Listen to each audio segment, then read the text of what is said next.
Here we are. We're live. We are. Man, when the audio on our intro is so quiet, man, you don't even know how to get it. So let's try this again. Good evening, ladies and gentlemen. Welcome to a special wrestling review edition of Beer Blues MBS. That's right. It's a Triple B wrestling review. I'm your host, Howard Blues, here, as always, with my co-host, the man, the myth, the legend, the Mark Kidder. Kidder, how are you doing tonight? Well, Jaco, let me tell you something. One of these days, I would be better if we could get this damn thing to work. I mean, if we actually had some consummate professional running this thing, maybe it would work correctly. But no, you and me and them, everybody, we are all stuck with us. And I guess that makes me feel okay. So welcome to the Triple B. We are here. We're doing the thing.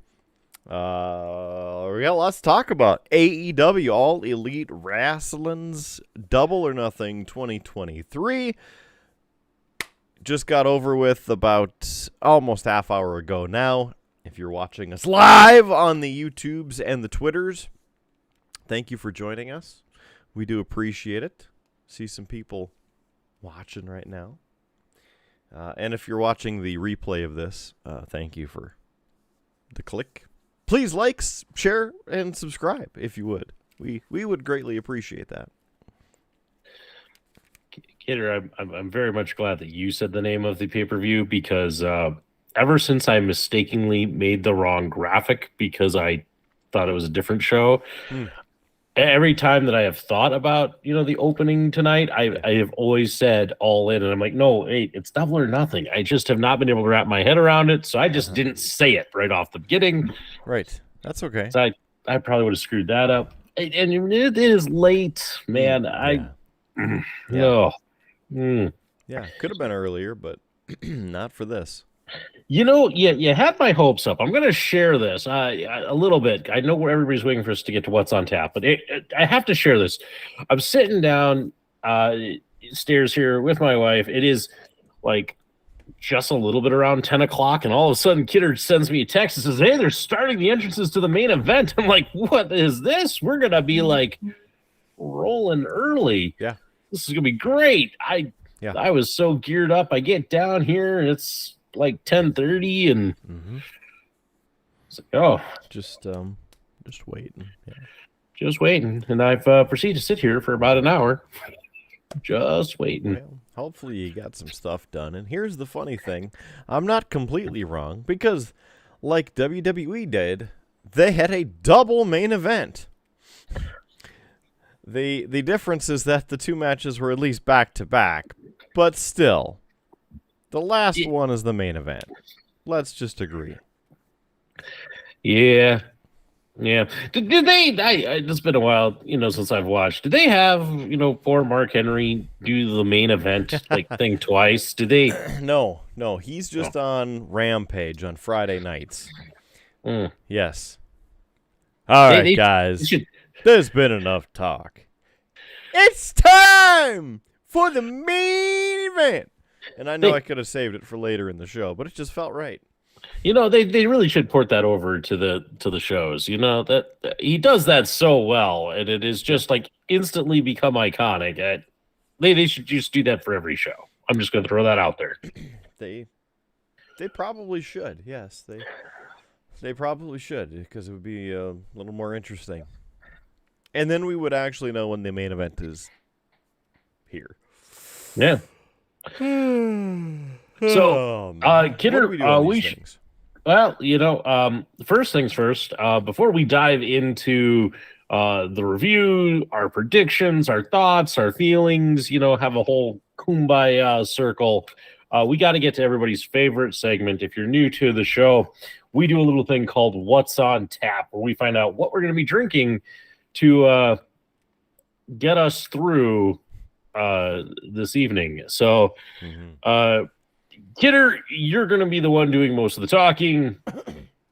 So let's get your vocal cords lubricated first, sir. What are you having tonight as we recap Double or Nothing. Well, I tell you what, there, Howie Blues. This one's right on the front side there, and next to the beverage I had last night, and part of the same variety pack. And so it is from Texas' favorite brewery, the Spatzel Brewery in Shiner, Texas. At this point, should be a sponsor of Farva, but I don't think they are yet. This is the Agua Fresca. It's beer brewed with watermelon and lime, as well as natural flavors added. There's a fuzz on my mic. Peter, I hate to tell you this or to bring this up. I know your memory is not as strong as mine. I do believe that is one of the 3 of the triple beers of doom. I would guess that it is. I believe that was the first one we drank. Mm-hmm. I'm sorry, my friend. Well, I do it for the team.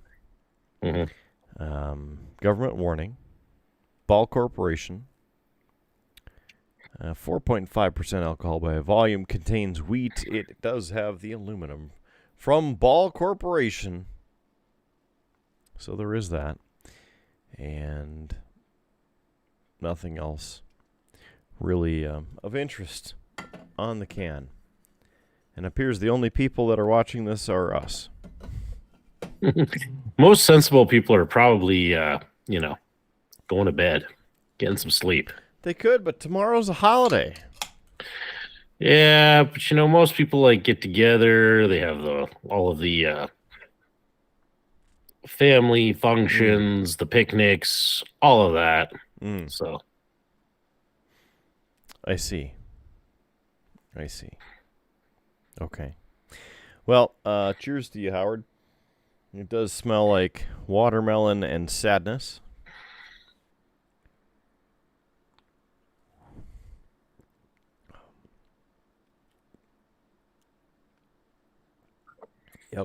Yep. There's something there. All right, what are you having? I knew that one wasn't going to be it. For anybody who wants to go back and see all 3 of the beers of doom, episode 43 of the podcast is when we consumed those. I looked it up. Kidder, I got 2 things here. One, 2 words for you? Well, no, 2 things here. One, I'm going to be drinking this Hams because I'm kind of running low on beer, and so I have that. But Kidder, to get through this long show late here at night, I have a little shot here of ice old salted caramel to try and jumpstart the old mind here. You're so easing the pain before we even start, man. That's right. Rough. Got going in a little bit numb. So cheers, good sir. Cheers to your sorrow. And if you want one of those shot glasses yourself, you can get one at beerbluesbs.com right at the bottom of your screen. Just click on merch. I think we have shot glasses. If we don't, just buy a pint glass. Also, this one is clearly from Alaska. So Okay. There is that. All right, so let's get into the meat of this. If you are new to one of our reviews, a couple of things you need to know. One, we have been watching wrestling a long time, but we are casual fans. We're not the most hardcore. We're not the guys who follow every bit of news when it comes to wrestling. So if you're looking for that, you might want to find a different show. But if you're looking for 2 good guys discussing and breaking this down, sharing our just average Joe thoughts, you're in the right place. The other part of that is, for years now, Kidder and I have been playing a little game of predictions. So we make predictions before the show about who we think is going to win matches. Sometimes we throw in bonus questions, things like that. And then as the night goes on, we see who gets the most, and that person wins bragging rights. Yes. The old WWE pay-per-view, if they're not going to use it, we might as well claim it. However, as the years have gone by and my life has gotten a bit more chaotic, I no longer have time or the ability to catch the show. So with that, Kidder locks in his picks before the show starts. I get to call mine on the fly. And usually AEW is especially bad for me because I follow nothing with AEW these days. In fact, Kidder, I didn't even realize that the championship match was like a fatal 4-way until you sent the match card. So that's how out of it I am on it. So this is going to be good. But we always start, before we dive into the matches themselves, we take and dissect, well, in this case, because they actually put matches on the buy-in, we have to start with the buy-in, the show before the show, don't you know? And for that, I kick it over to Kidder to get us rolling. That's me. Yeah. Mm-hmm. I could get us rolling, I suppose. I mean, last minute things that I don't need to be doing, but I was trying to stall. I could see out of the corner of my eye you futzing with something. So I was like, oh, I'll try and stall. Thanks. I try. Not that I need this show to be longer, Kidder. Bed is calling my name. I'm just gonna say it. Just gonna say it. Well, here's the good thing. We're getting there. I tell you, there's there's so many different things with this show, with obviously what we just watched, but also with this show that I enjoy. And if we had more people watching, it would be even better. But it is what it is. And so with that, I click export. It's doing its thing. We will shortly have some extra magic. Thanks for joining us. I apologize in advance because of this beer and it being not good. So, yes. Here we go. Are you ready for this, Howard? I'm sitting on the edge of my seat. There you go. Take a look. Mm-hmm. Yeah, I have some things up. Kidder, I always laugh when you point at your screen because again, I don't have 5 monitors up and running. I'm disappointed in that, yes. So I get a sliver of the one screen, and so you're always see, and I'm yeah. Kind of. Sure. Well, the good thing is that we are now broadcasting in 1080p because Google brought us up into the 1080p world, and so thank you for that resolution. And as Howard Blues astutely mentioned, it is time for AEW Double or Nothing. And unlike WWE and their lack of entertainment during the kickoff show, AEW still rolls with it. Now, here's what we do. We both make predictions, but I lock them in before the show airs. I send them over to Howard. He just described this. I did. This is what happens. This is what I said while I was stalling. Take another drink. I saw somebody join the YouTube, so thanks. And now because of that, they left. All right, so Double or Nothing. The buy-in starts. Bam. There is this idiot, RJ City, and I am not afraid to use the word idiot because he is a terrible backstage interviewer. I don't know what hole he crawled out of, but I wish he would just go away because he's not funny. I mean, a lot of people don't think that we're funny either, but we're on YouTube, so we can do what we want. They also had the opening ceremonies for the Owen Hart Memorial Cup. That will begin on the Canadian tour for AEW Collision. That's coming up here in a couple weeks. Also, they started the show with the 3-on-3, the trios match. Jeff Hardy, Matt Hardy, and Hook versus Ethan Page, Austin Gunn, and Colten Gunn. I picked the Hardys and Hook for this match. That's a good call, Kidder. And you know what? It's actually the same call I was going to go with. I think that with all of the issues that we've been seeing out of Jeff Hardy, I don't know how much longer these guys are going to go, and I think they're going to try and make one last run in AEW, maybe get the tag titles at some point, and this might be a good launching spot for that. So, yeah. Perfect. Well,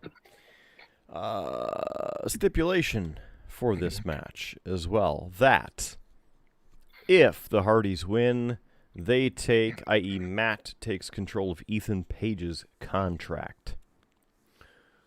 So, right off the top, they're all over the place. They're going at each other, and Hook comes in and clears the ring a little bit like Hook does. Then Matt comes into the ring. He starts blasting both the Guns and Ethan Page until he's worn down by the three of them. But then hot tag Jeff Hardy sends him on a frenzy, and then he also unleashes fury onto the Guns. There was a slip of the ropes, and Jeff ended up kind of fumbling there, which looked kind of crappy. But Ethan Page took advantage of that until Hook tagged back in, and then he went to town on Ethan Page and hit a fisherman suplex. One! Some crossface punches by Hook, and they're going back and forth again, countered by Page, and then Hook locked in the cross armbar breaker till Colten broke that up. Hook ended up ducking a double clothesline, and Matt Hardy got his tag in, sets up the poetry in motion from Jeff, who climbed up but was intercepted. Then 310 to Yuma was hit on Matt Hardy, but the pinfall broken up by a huge swanton bomb by Jeff Hardy. And Hook gets tagged in, and then Page gets tagged in on the other side for another hot tag. Guns stop Hook, but are intercepted by the Hardys, leaving them and Hook in the ring with Ethan Page, who gets locked into the Red Room and taps out your winner via submission, the Hardys and Hook. Yeah. So that's the only real match that happened on the buy-in.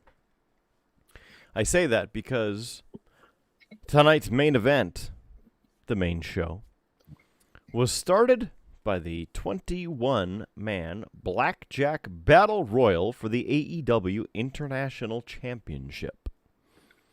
They started making airing and having the entrances occur about 10 minutes before the start of the main show. Yeah. And so, got a little video package, some pyro, and by video package, I mean it wasn't an actual, open to the show. It was just a little, tonight's going to be a big show. And then the pyro, and that was about it. So, 21-man Blackjack Battle Royal, if I remember to read it correctly. I also want to mention, as I pull up my other window, that the Hardys and Hook versus Ethan Page and the Guns match was 15 minutes, 10 seconds. There you go. All right, so on to the main show. The first match, again, the Battle Royal. It's 22 minutes, 25 seconds. My pick is Orange Cassidy to retain the International Championship. Kidder, I'm going to have a really hard time picking somebody on this one, aren't I?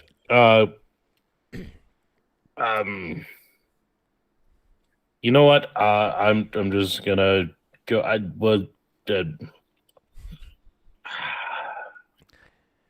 Can I ask you somebody who was in there? All right. We have Kip Sabian, Big Bill, who you may remember from WWE, Commander, Lee Moriarty, Brian Cage, Tony Nese, Bandito, Arya Davari. We also have Swerve Strickland, Dustin Rhodes, the Lucha Brothers, and Ricky Starks, Keith Lee. There are more because that's only about 10. Jay White is in there. You know what? I'll take Jay White. I mean, I'm just picking, man. Okay. I actually was gonna pick Ricky Starks, but you know what? I have a history on this show of not picking Ricky Starks. So okay. I remembered I had the list elsewhere. So here, Orange Cassidy, Blade, Butcher, Bandito, Commander, Lee Moriarty, Big Bill Morrissey, Ari Davari, Tony Nese, Chuck Taylor, Trent Beretta, Kip Sabian, Ray Phoenix, Penta, Swerve Strickland, Brian Cage, Ricky Starks, Jay White, Juice Robinson, Keith Lee, and Dustin Rhodes. That's the official list, or almost official list, of the people who were announced to be in the match before it aired. So, if you'd like to reevaluate, there's a listing for you. You know what? I've already made my pick, so I'll stick with it. Oh. Well, he's sticking with it. Good for you. Way to stick with it. Good job. You know. I mean, listen, it's a point. Sure. We'll just see what comes out of it. Okay, so 22 minutes, 25 seconds. I will try and make this much shorter than that. A lot of them were standing in the ring, but about half the competitors were standing outside the ring, including Swerve Strickland standing up on the ring with the Moguls, who is his group. All right, so the ones in the ring start going at it. Tony Nese, Josh Woods were eliminated pretty early on by the Lucha Brothers. And again, as I mentioned, Swerve and Cage were standing on the outside. Well, the rest of the firm went into the ring. Cage ended up going in and got rid of Commander. Hit a German suplex on both Lucha Brothers. That's 2. Cage Monkey ended up flipping Bandito out of the corner, and he powerbombed Commander. Luchadors cornered Jay White as Commander, ran the ropes, but White threw him off, and he hit the floor, so he's out. Starks got dumped over the top, but barely makes it back to the ring. Ends up triple powerbomb and chokeslam by the Best Friends to Sabian, and he's gone. Keith Lee and Cage have paired up, and Lee drops him a giant elbow. By the way, if anybody watching or listening has comments, thoughts, concerns on the show, your perspective, please drop them in the comments so then we can share them on the show here as we go. We'd love to share your thoughts, because I don't see any thoughts and comments from Marco yet, which he shared a video with me. I have to send that to you. So remind me to share that with you. All right. So Keith Lee and Cage, again, they're paired up. Now Swerve ran in and jumped Lee from behind, and then they started hitting each other with some big hits. Swerve tries to hit a Hurricane Rana, but Keith Lee catches him and tosses him before crushing Cage in the corner. And then there's a huge enziguri by Swerve and the Tour of Islands in return by Keith Lee. Double super kicks. Super party there, or super kick party to the Butcher by the Lucha Brothers, a Big Butch. Well, he's gone. Yep, he gone. Moriarty then hits the big boot, sends Bandito to the floor. He's out. Moriarty and Trent start fighting on the apron, and Trent tosses him with a half suplex. Now he's out. Big Bill going to hit Cassidy with the big boot, but Trent pushes him out of the way, takes the boot, and gets eliminated, taking the bullet from that. Cage eliminates Keith Lee from behind, and Dustin Rhodes hits Crossroads on Cage, but Swerve makes the save for him. And then Bullet Club Gold eliminate Bandito, but Stark stumps Juice Robinson. White and Penta square off. And then Blade Runner by Jay White. White tries to toss Penta, but Ricky Starks cuts him off with a spear. Starks eliminates Jay White. Robinson then pulls Starks out, eliminating him. Yeah. Big Bill tosses Starks, but Starks gets out of that, fires back. Bill blasts him in the face with a huge boot, and then he's eliminated too. So Dustin hits a running Canadian Destroyer on Cage on the apron. It looked like it hurt. Cage is out, and Swerve, well, he hits Dustin and makes him pay for it. So Swerve, Cassidy, Big Bill are the three left. Again, super kick party. Everybody goes down. Penta was in there too. Hits a sling blade on Swerve, and lung blower to Cassidy by Penta. Penta tries to chop Big Bill down with leg kicks, but a huge boot. A lariat sent Penta out and out of the match. Swerve sends Cassidy into a huge boss man slam. Then Swerve and Bill argue about who's going to toss out Cassidy. Bill gorilla presses him, and Swerve then dumps Bill. So Cassidy and Swerve trade elimination attempts. They're the last two remaining. Your survivors, if you will. Stun Dog Millionaire by Cassidy to Swerve, and then the Swerve kick in response. And then Prince Nana trips up Cassidy, which allows Swerve to hit the Swerve Stomp off the top. Swerve puts Cassidy's hands in his pocket for him, but Cassidy counters as he gets picked up by a pair of satellite DDTs. Cassidy connects with our punch. Swerve is on the apron. Swerve drags Cassidy to the apron. Now both men are in trouble. There's a huge attempt at Swerve to really end the match, but Orange Cassidy fights out of it. Now, Nana's on the side again. She grabs Cassidy's leg, and Swerve knees him in the face. But Cassidy sits up on the apron. Swerve looks for the Swerve Stomp off the middle rope, but Cassidy gets his boots up, hurting Swerve. Swerve is holding on by a single hand. Cassidy looks like he's going to go for the orange punch, but instead just taps Swerve's hand with his foot. And Swerve falls and hits the floor. And the winner and still AEW International Champion is Orange Cassidy. Lots of stuff happening in that. Yeah, that sounds like quite the match. And yeah, quite a few people in there, quite a few contenders. And interesting to see that they're going to continue to roll with Orange Cassidy in that. I mean, listen, I like Orange Cassidy. I'm the guy who introduced you to Orange Cassidy. Yeah. With his talent, but he's got just such a great kind of almost comedic gimmick. You kind of wonder, like, him winning a gauntlet like this. I mean, it's pretty impressive. It's not something I would have thought. So, yep, good for him. It's one that I don't mind getting wrong, Kidder.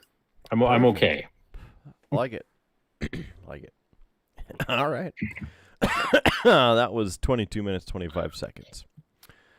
Match number 3 of the evening.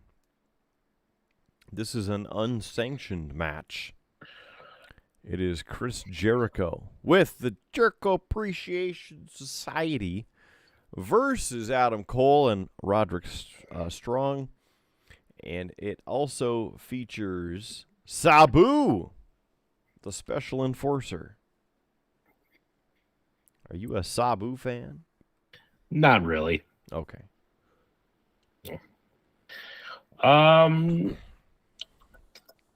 With this, I think it's got to be Adam Cole. I mean, I think they want to build him up if they're going to ever use him for anything else. He was he kind of had that win because he won the Owen Hart tournament last year and then was injured. Mm-hmm. And it's kind of, I haven't really heard of him having much of a restart now that he's back. So I think that he needs a good kind of push to do it. And Jericho's a good guy to give him that push. So I'm going to go with Adam Cole. I as well went with Adam Cole, baby. So this starts out as a complete cluster. This match was 17 minutes long. The fact they had Sabu there as the special guest enforcer really didn't do much. Yeah. So, interestingly enough, JR, Jim Ross, good old JR, he's on commentary. And JAS ended up taking out Roderick and Sabu as Sabu was dueling with Chris Jericho with chairs. JR's by ringside there, and he's yelling, "Hey, stupid!" I don't know. Sabu ended up awkwardly putting Matt Menard through a table, and then everybody else wound up in the back, and then suddenly it's a one-on-one between Jericho and Cole. Jim Ross gets back on as he's continuing commentary and wonders why the referee or special enforcer, Sabu, is putting people through a table before Excalibur reminds him that Sabu is not the referee. Where are we? What is going on? Jericho got a huge suplex off the apron to the floor before taking Cole into the steel steps. They're brawling back and forth, and then Jericho got a body block and attempted the lion salt, but Cole super kicked the leg to get out. Cole's trying to do the Panama Sunrise, but Jericho countered into the lion tamer. Cole got to the ropes, but of course there's no rules, so no rope break. Cole reached underneath the ring, then grabbed a fire extinguisher and sprayed Jericho in the face. It didn't quite go right away because Cole couldn't figure out how to hit the handle the right way at the right time, and so the spot was a little awkwardly long.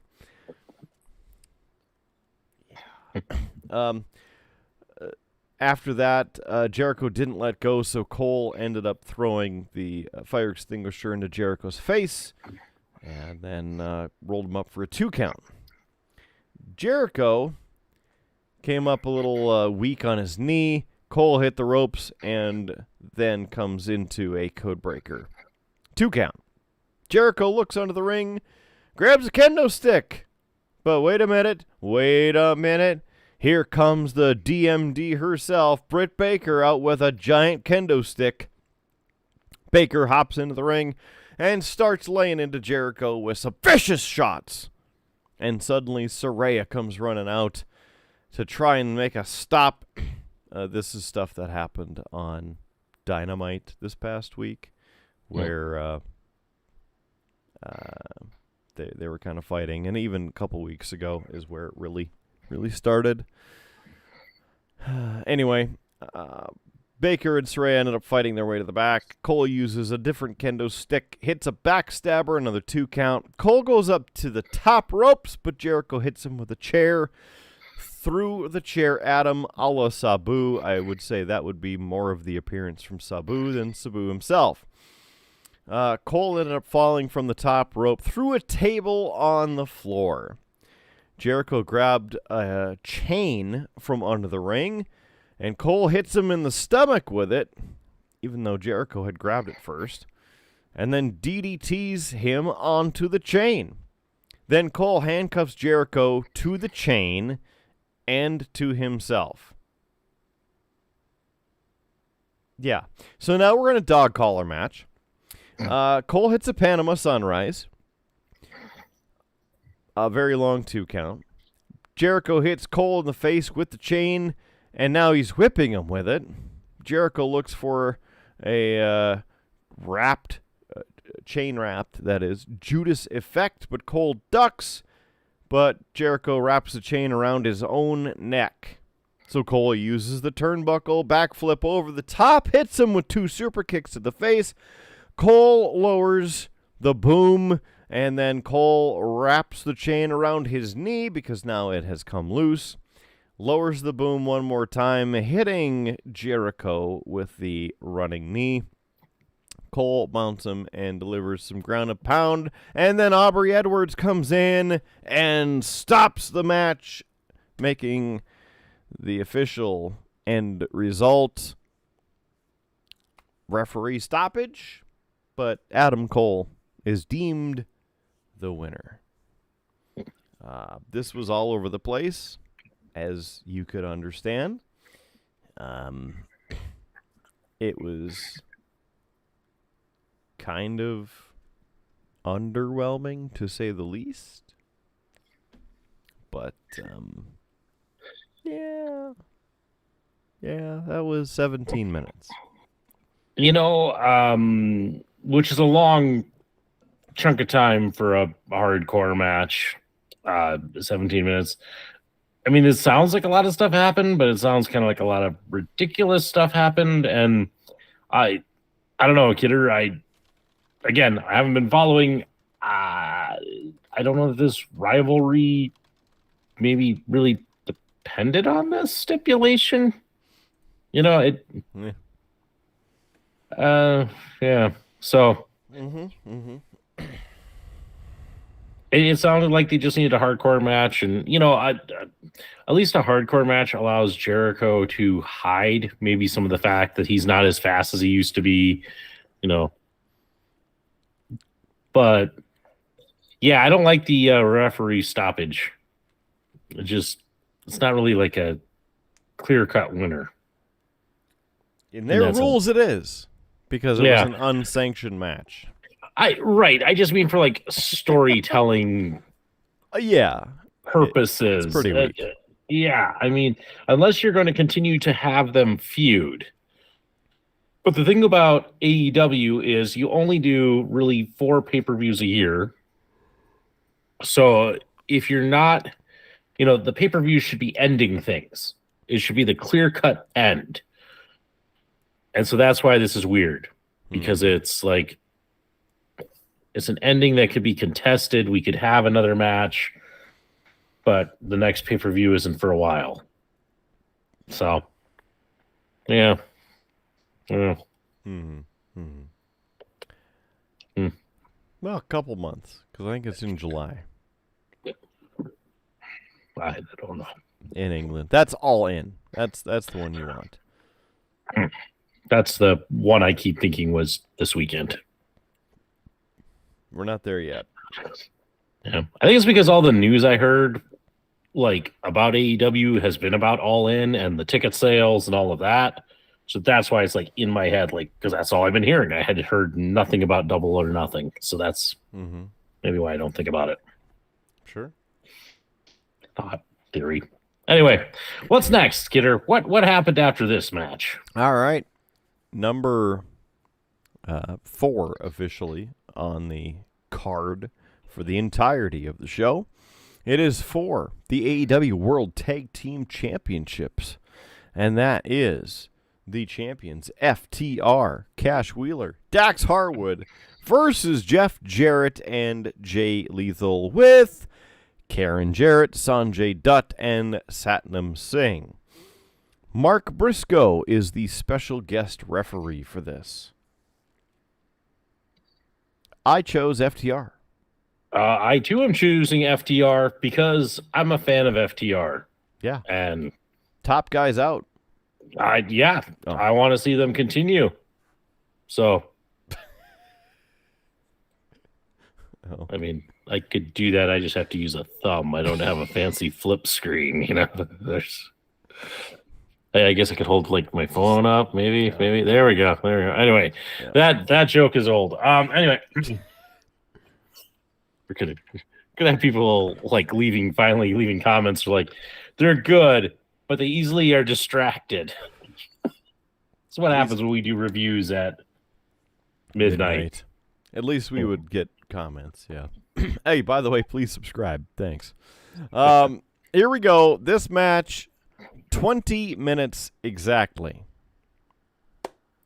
It's a really good match. So right away, shoulder block by Lethal and a quick roll-up. Trying to go for the count. Briscoe does a slow count. People don't like that and start booing. Jay Lethal starts working Dax over in the corner with some chops. Huge chops. Dax starts going back at Jay Lethal. And the chops that Dax is laying are about 100 level. And Jay Lethal's hitting about a 10 level. Just the sound of them. Whap! Whap. Yeah. Anyway, Jarrett comes over. They start double teaming Dax.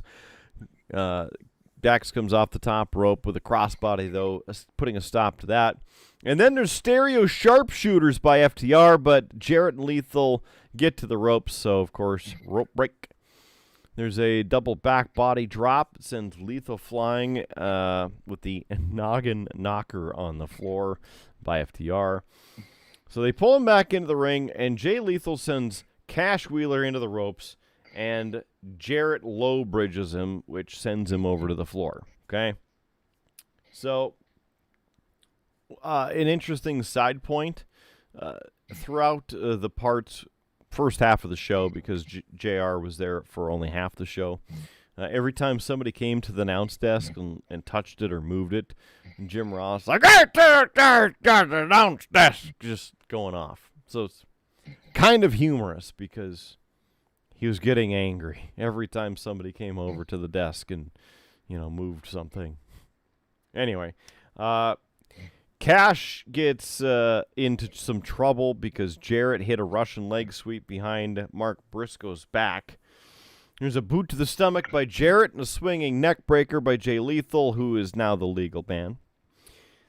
Cash hits a back suplex to get out of a headlock, but Lethal sends Dax flying from the apron. Now there's nobody in the corner for Cash to tag in as Lethal hits a dragon screw leg whip. Lethal locks in a figure four, but Dax comes off the top with a headbutt to Lethal to break it up. Dax gets the hot tag, clears the ring before Lethal, turning Lethal inside out with a short arm clothesline. And then a German suplex by Dax to Lethal. 1. And then guess what? Another 2. And then a sheer drop brain buster and a 2 count for Jay Lethal. I almost got you. You thought there was another one. Lethal starts fighting back, connects with the lethal combination as both men are down. Lethal looks to go up to the top, but Dax catches him. Both men trade shots until Dax comes off with a huge superplex. Dax holds on, lifts up Lethal into a powerbomb as Cash comes off the top. A doomsday powerbomb, bam! And a 2 again.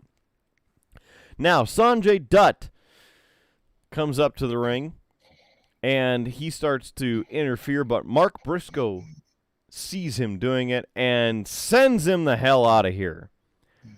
Well, Jarrett has a guitar. He comes into the ring. He's going to hit Dax, but instead blasts Mark Briscoe and knocks him out. Yeah. So now he's toast. So FTR hits a big rig to Jeff Jarrett, but of course there's no ref. Now Aubrey Edwards comes running down to the ring, but Sonjay Dutt stops her because he hadn't actually left ringside. So Aubrey tries to get around him, and she's yelling at him, but he wouldn't let her through. Keeps blocking her. Karen comes over with another guitar and blasts Aubrey with a guitar. Yeah. So then, back in the ring, there's a double lethal injection by Jay Lethal on FTR. No referee. Jeff Jarrett holds Dax, and Jay Lethal has the championship belt, but Dax ends up fighting out of that. Gets hit with a pile driver. Lethal does, that is. But Jeff Jarrett hits Dax with one of the belts, and then hits him with the stroke, which looks like a stupid Russian leg sweep. Did you notice that from Jeff Jarrett? His finisher, the stroke. I haven't seen a Jeff Jarrett match since like 1995. I'm sure it's the same thing. But and even at that point, like that was still like when the Road Dogg was his roadie. Yes. And they were doing the whole thing about his his song and trying to break into country music and yeah. He still hasn't done it. Well, what do you think his budget is on guitars? Yeah. FTR made a funny point about that this past Wednesday, though. How he's broken 1 million guitars, but still hasn't won anything decent, basically. So. The better joke would be that he's broken 1 million guitars and has still yet to get a hit.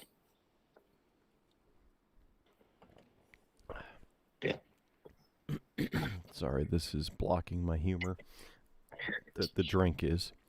So Sonjay ends up waking up Mark Briscoe and a slow 2 count.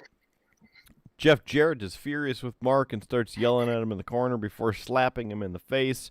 And then Mark slaps Jarrett back and right into the big rig for the 1, 2, and 3. The winners and still AEW World Tag Team Champions, FTR. Yeah. Yes. Love watching FTR go to work. Very good. Very good. It's rare to see them have a bad match. So those guys are just great. I hate how their WWE main run went because at least I got to see them in person. Yeah, because twice. With kind of lack of like tag teams that WWE has right now, you could have something good with them, but yeah, at least now they're having success. Yeah. So the winningest tag team in the past decade at least. Yeah. So after the match, that 20 minutes there, we go backstage. And Ricky Stark's doing an interview, and he suddenly gets jumped by the Bullet Club Gold, just like last week. But FTR, who had just finished their match, come to the back and make the save and tell him to go get checked out. Time for match number 5. It is a ladder match for the AEW TNT Championship. Your champion, Wardlow, versus Christian Cage. I went out on a limb and chose Christian Cage. Yeah. That is out on a limb, and while Christian Cage is an expert at the old ladder match, I don't think he's going to do it with Wardlow.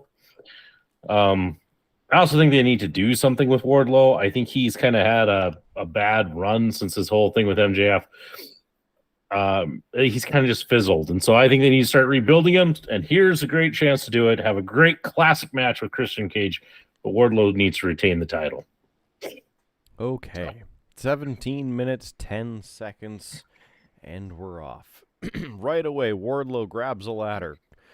Christian ends up going to the outside, and tries to hit Wardlow, but he uses a ladder to block it.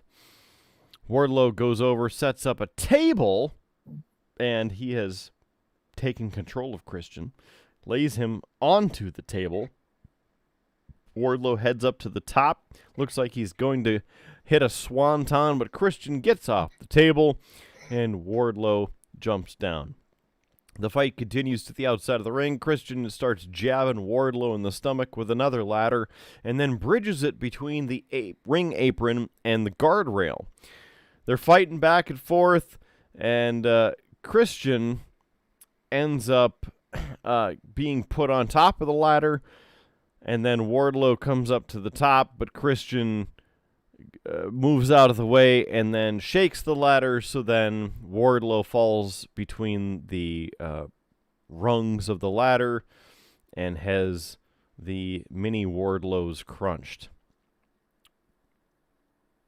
Yeah. So Christian sets up another ladder in the ring. Wardlow gets into the ring to try and prevent Christian climbing up, and Christian starts fighting him off like a normal ladder match. They're going back and forth. Wardlow ended up dumping the ladder, tries to climb it himself, but Christian had grabbed the ladder. They're up, they're down. They're up, they're down. They fight, they're down. They're up, they're down. That's basically 10 minutes of this match. So one interesting thing. Christian climbs up to the top of the ladder. He's touching the belt, trying to grab it. Wardlow shakes the ladder and catches Christian mid-air and then hits him with a power slam. So that was pretty sweet. Then Wardlow picks him up and put Christian in an airplane spin military slam, and then drops Christian on top of another ladder.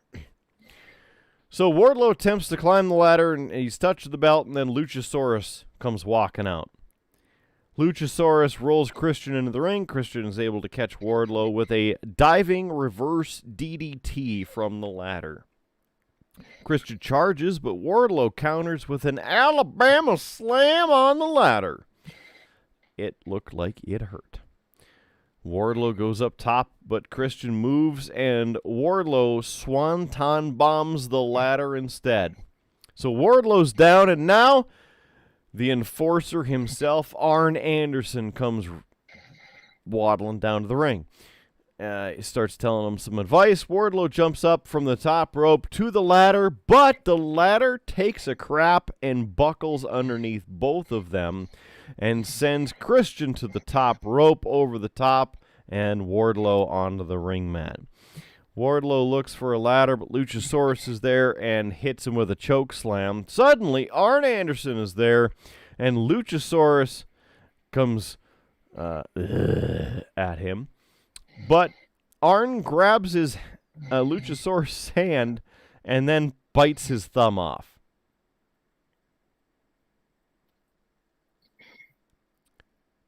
Blood, guts everywhere. Yeah. So anyway, everybody's on the outside. Wardlow lays into Luchasaurus with a chair before setting him up on a table. Wardlow climbs up onto a 25-foot ladder, comes to the top of it, and hits a huge senton through the table. He was way up there. It had to have been a 25-foot ladder. It was crazy. So Christian sees that Wardlow is in the wreckage there, sets up a ladder in the ring. He's climbing up, but Arn Anderson is there, tips the ladder. As Christian is falling, Wardlow catches him mid-air, hits him right into a powerbomb. Wardlow climbs up, retrieves the title, and is still your TNT champion. You know, Kidder, listening to you describe this, one, I actually had to look over to where I have your face to see if you were messing with me with the bite his thumb off. Because, I'm sitting here trying to keep my mind active, doing a little painting and and focus. And you said that, and I'm like, wait, what? Is this a joke? Is Kidder to look at your face? I'm like, oh, he's dead serious about this. Oh, okay. I don't know how to feel about that. The second thing that I would say with all of this is sounds like a decent match, but man, does it sound like there's a lot of interference, in it. And I get it's a ladder match, so you can have that, but man, this is like we've had a lot of interference, a lot of screwiness. And I'm a little surprised that we have yet to hit our screwy finish of the night. I'm interested to see where this all goes. Well, here's the thing. It's like we can't have just one screwy finish of the night anymore. That's what it seems. Because in both companies that we follow, it's almost every damn match there is something screwy with it. This is something screwy.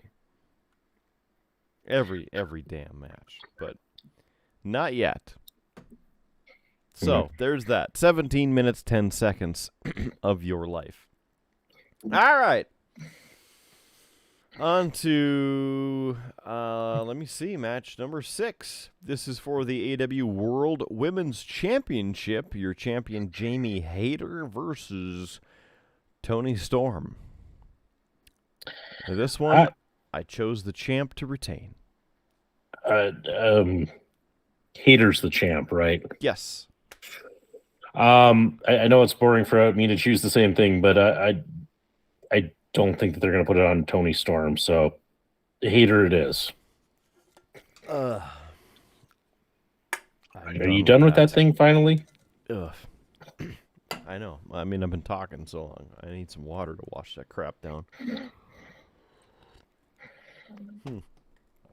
Apparently 2 viewers were disappointed in me drinking that too as they left. All right. So, with the picks in, this match is 3 minutes, 5 seconds, and Toni Storm makes her way down to the ring. Here she is. Now, Jamie Hayter's music plays, but Jamie Hayter does not appear. Then her music starts playing again, and they go, let's try this again. And Hayter gets thrown out from the tunnel area, and the Outcasts, the other 2 of them, are beating the crap out of her. Saraya and Ruby Soho are there, beating the crap out of her. From the locker room to the ramp. And Storm ends up coming down to meet them and starts beating her up too. So Storm drop kicks the injured shoulder into the steel steps, and they really start stretching out her shoulder and her arm and make a big deal out of it. They throw Jamie into the ring, and the match starts. So here we go. Right away, you could tell that Jamie Hayter's hurt. Britt Baker ends up coming out and takes out Saraya. They start fighting, and they go to the back again for the second time in the show. So at this point, Jamie Hayter bumps Toni Storm into the referee, Paul Turner, and there's no turnbuckle pad there because Ruby Soho, at this point, before she left, Saraya had removed that turnbuckle, but he is indestructible, unlike WWE officials, and he's mostly fine. So Jamie Hayter hits the Hayter breaker, but gets a 2 count. Now, Hikaru Shida comes out and takes out Ruby Soho, but this is after she cut apart the other turnbuckle pad. So Jamie Hayter hits a Haterade, but she uses the bad shoulder, gets a 2 count. Storm sends Hayter into that exposed turnbuckle, and unlike the official, she does not have the magic padding.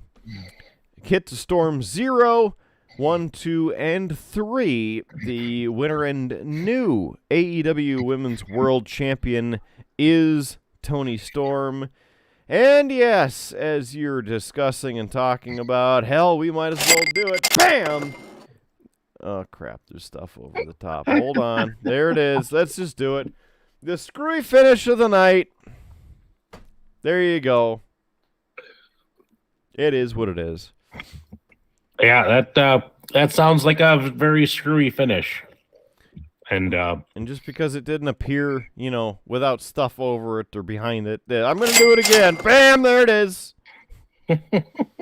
You see it twice. Why? Because I can. And because we have the graphic. Yeah, we have the graphic. Thanks, graphics team, for making that. There was too much crap going on with that one. Apparently, Jamie Hayter has a legitimate injury, and so there you go. Yeah. Again, since I don't follow anything, I didn't realize she was injured. So, gosh, I gotta do better about following this stuff. Yeah. Damn it. Okay. On to match number 8. This is the Open House Rules 6-man tag team match for the AEW World Trios Championship. The House of Black, featuring, of course, Malachi Black, Brody King, and Buddy Matthews, your champions. Also with Julia Hart accompanying them to the ring versus ? It was an open challenge.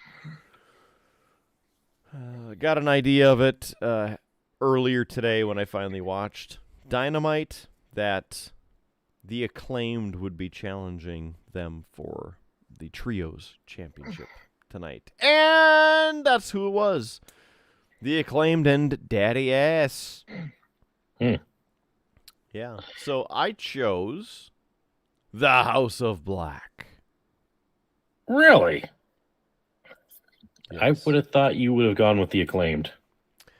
This was House of Black versus ? At the time. So I went with House of Black. And I didn't feel like making a bonus question of who's the challenger? That's fine.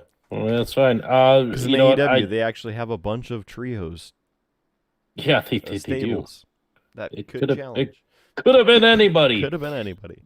It could have been us. We could have found, like, Nico or Rude Boy Kyle. Hell, we could have grabbed Big D, too, but... I was going to say, Big D would be the obvious choice there.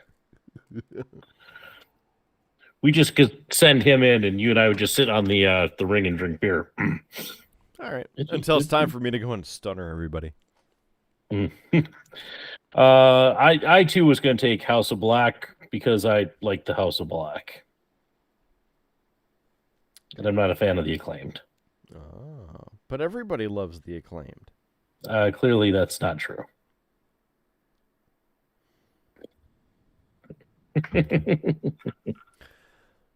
So as you know, they rap, the Acclaimed, they rap when they come out to the ring before their match. And they made a hilarious poke at Buddy Matthews and getting, shall we say, well, I guess the official word is cucked by a guy named Dominic.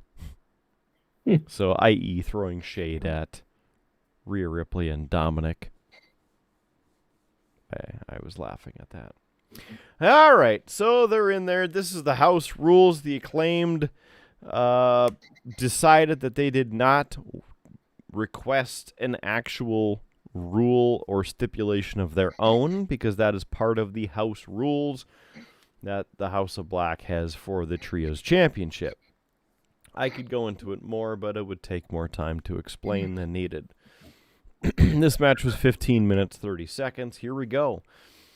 Bowens and Black go after each other right away, but Matthews comes in pretty quick afterward, hits a straight armbar on Bowens. Excuse me.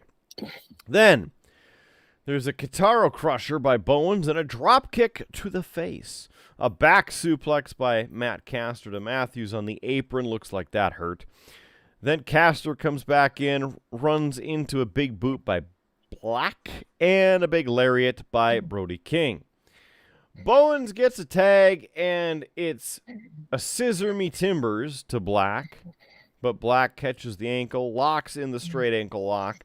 Matthews takes out Caster on the outside as King runs daddy ass into the steel steps. Bowens barely fights his way out, counters the Ushigoroshi. Both men are down at this point, but Bowens' knee is in bad shape. Black locks in the ankle lock again. Matthews comes off the top with a Meteora to Bowens. Black works over the knee of Bowens, who's able to muster up a super kick, but once again gets cut off by Black. Matthews comes in and brings the knee down to the top ropes on Bowens' injured knee. Matthews tries again, but gets dumped over the top rope. Brody King cuts off Bowens and hits a senton. And Taz says, "It's like a bathtub falling on you." Taz, everybody. King gets in the ring, and now he's just blasting Bowens with huge chops and a cannonball in the corner. Goes for the Dante's Inferno, but Bowens gets free and low bridges King. Tosses Matthew over the top and makes the tag to Daddy Ass. But no, Brody King pulls Daddy Ass off the apron, does not get the tag at this point, throws him into the guardrail. Then an enziguri to Matthews, but Matthews comes off the top, hits the anti-air super kick. Now Daddy Ass is back on the apron and now gets the huge hot tag. The crowd, who is sleeping, then goes nuts as Daddy Ass is clearing the ring. He's blasting everybody. He slams Matthews and then a sleeper suplex on Malachi. It's a chop by Brody, and then Daddy Ass actually yells, "F you." Hits the Fame-asser, if you really want to do it right. Matthews tries to get in the ring, but also gets a Fame-asser through the middle rope, and Daddy Ass tells him to suck it. Daddy Ass turns right around into the black mass. 1, 2, 3. This is over. There it is. The winners and still champions, the House of Black. Why? Because the house always wins.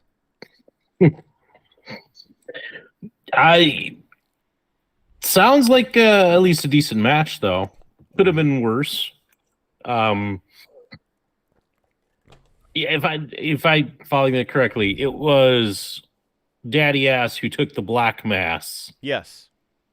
That's fitting. Black ass. Yeah. Yeah. Thank you, everybody. I'll be here all night. Yeah.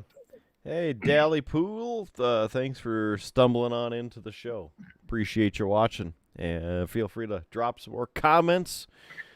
And thanks for throwing that initial comment into all of this.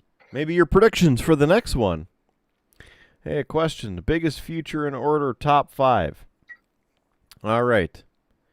Sammy Guevara, Darby Allin, Jungle Boy, Hook, or Dominic Mysterio? There's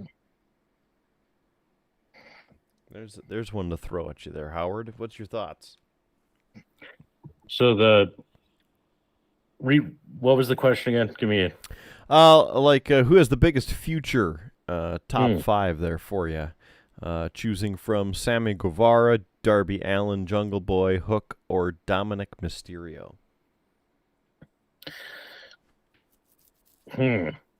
That's a good one. I think Hook has a lot of potential. I haven't seen him in a lot. I mean, he's still very new. Mm-hmm. And so for that reason, I think he's got a lot. Dominic has proven that he can get heat, at least when he's been feuding with Ray, but now that that's kind of coming to a close, like, I don't know how long he can maintain that level. You know, otherwise, I mean, yeah, both Sammy and Darby continue to be, you know, in the big kind of title picture and in the main story. Yeah. So, I mean, all of these guys have potential, but I think Hook's got a lot just because he's, I mean, without really having done a whole lot of wrestling on AEW, like, he got over like that, and that's pretty impressive. Yeah. So, he's got the chance. I think Jungle Boy and Darby Allin have put on a bunch of top quality matches. I think either of those could be top contenders for the AEW Championship, as obviously our first main event tonight, which we'll get to later. But I don't think Dominic Mysterio belongs on that list, and even with Hook, way too early for him to be in that consideration, because it could be good or he could explode and go down in a ball of flames. I can agree with that. And Sammy Guevara can be quite the dick, but he's still good at wrestling, which we'll talk about later. And obviously Darby Allin, Jungle Boy. We'll continue to talk about that a little later too. All right. Match number 9 on the card. It is for the AEW TBS Championship. Howard's doing his mid-show stretch. Jade Cargill, your champion, with Smart Mark Sterling and Layla Gray versus Taya Valkyrie. And I went out on a limb and chose Taya Valkyrie. I'm going to stick with Jade Cargill. Okay. I don't think this is the match to have her lose. All right. This match is 8 minutes and 50 seconds. So, let's see. Taya Valkyrie came out first and had a couple of hired strippers or showgirls up on the stage. I don't know what they were going for, but it was kind of like Valkyrie or some kind of, I don't know. They were just dancing to the music. Anyway, then Jade's entrance happened, and it was pretty decent, I suppose, if you like rap music. No, I don't know who the rapper was. So if you do, drop that in the comments, please, if you watched it. All right, so here we go. Right away, both women tried to trade finishers. And the reason that I went with Taya Valkyrie for this one is because previously she had been banned from using the, what the hell is it, Road to Valhalla, I think is what it is, or something like that. It's basically the same move as, yes, the Road to Valhalla. It's basically the same as Jade Cargill's finisher. So, anyway, here we go. Right away, they're fighting back and forth. It ends up going to the outside of the ring. Taya comes off the top of the crossbody and takes out Smart Mark Sterling instead of Jade Cargill. Then a bicycle kick by Jade on the floor, and Taya rolls back into the ring. Now there's a running, sliding German suplex. Back in the ring by Taya as Jade was seated on the middle rope. Taya tries to go up to the top, but Layla Gray is there on the outside and grabs Taya's boot, allowing Jade to attack her from behind. A huge AA spinebuster by Jade gets a 2 count. Now they go to the outside a little bit, and Jade drops Taya throat first on the guardrail. Now they go back into the ring. Taya hits a rebound lariat on both women, and they go down. So, Jade then grabs a sleeper, but Taya counters into a Blue Thunder Bomb. A la Sami Zayn, maybe they were watching Night of Champions yesterday. That's a 2 count. Jade looks for a springboard, but Taya counters with a pair of double knees. Then tries to go for the lung blower, but ends up with a surfboard attempt, quickly transitions into a huge curb stomp, and then Jade charges, but Taya counters with a spear, hits the road to Valhalla. 1, 2, very, very close to 3. Didn't make the 3 count. Jade Cargill hits a pump kick in the face of Taya, and then a Jaded, and that's 1, 2, and 3. That means that, of course, your winner and still TBS champion, Jade Cargill, 60-0. So, smart Mark Sterling grabs the microphone and says, there's nobody left for Jade. She can take on anybody. In fact, you know what? We're going to open up another open challenge right now. Music start playing. There it is. Suddenly, bam! Chris Statlander is back. She comes rolling down to the ring. It's official. Chris Statlander versus Jade Cargill for the TBS Championship. I immediately called out, I will choose Chris Statlander. You know, you know what? I'm going to agree with you on this one, Kidder. Just because of how they're doing this, why have the person come out and surprise if they're not going to win? Mm-hmm. So, all right. So this match is 48 seconds for the AEW TBS Championship. Chris Statlander versus Jade Cargill with smart Mark Sterling and Layla Gray. Statlander hits a high kick right away, a running elbow in the corner, and a running knee strike, and then a brain buster by Statlander. Gets countered by Jade, though. Jade hits the pump kick and tries to go for Jaded, but is counted. The overhook tombstone by Chris Statlander puts her into the pin. 1, 2, and 3. She puts the 1 in 60-1. Your winner and new AEW TBS champion, Chris Statlander. There you go. A big moment for the night. And Chris is back. yeah. Yeah, just the way that happened, having them appear, even doing the open challenge there, yeah, it just kind of, why do it if you're not going to change the title? And it'll be interesting to see what they do with Jade now, because now that the streak is over, what's next? What can you do with her? Mm-hmm. Is she more than just a streak? Yeah. Yep.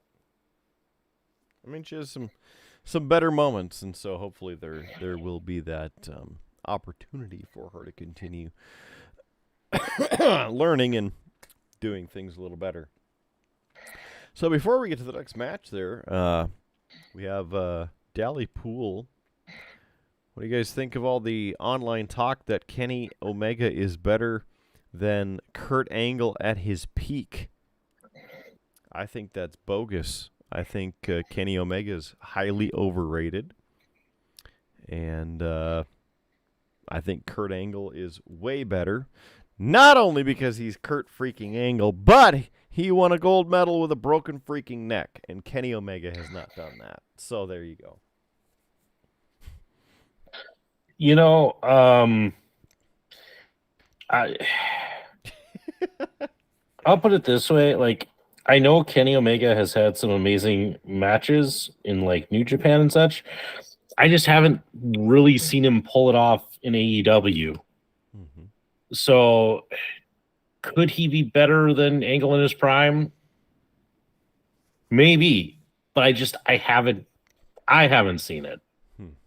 You know, at least recently, and I can't think of any of the matches he's had in AEW that people would immediately go, well, that was an instant classic. You know, the one I was at, Full Gear in Minneapolis, where it was Hangman and Kenny Omega, that one was pretty good. You know, I didn't know Kenny Omega really, at that time. And so that was a good match. But then I got to hear everybody talking about how great Kenny Omega is and how he's essentially the Sidney Crosby of wrestling. And I just started hating him for it. To be fair, I think you would hate anybody that they compare as the Sidney Crosby of professional wrestling. Yeah, probably. So, and I just draw that comparison. All right, on to match 11. This one is 27 minutes, 50 seconds, and it is your first of 2 main events on the show, which, again, I don't know how they really do that, but it's the 4-way match for the AEW World Championship. Okay. Last question from Dallypool before we get there. Snog. Oh. Who would you, the old do, marry, or avoid between Stacy Keibler, Tori Wilson, and Trish Stratus? I mean, back in my single days, I suppose if I had the ability and chance at any of them, let's go with any of them.